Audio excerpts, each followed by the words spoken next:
mga tatay na nandito ngayon, hindi ko masasabing utang na loob ko po yung pagdamit po ninyo.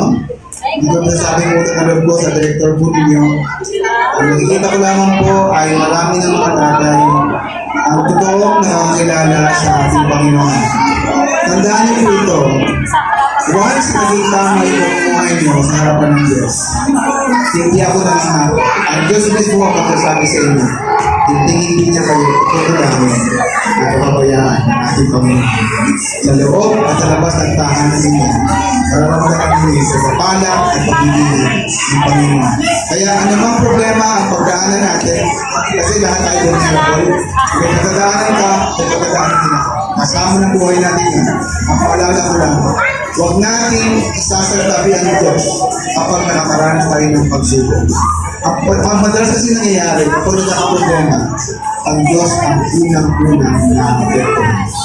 Kaya whatever happens, whatever problems na dumaan sa buhay ninyo, kapit man tayo sa ating Panginoon.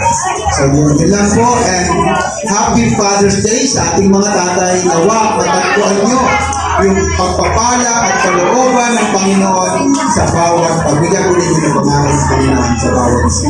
So, God bless you po, solid men, and blessed Happy Father's Day sa bawat isa. God bless you all. God bless you.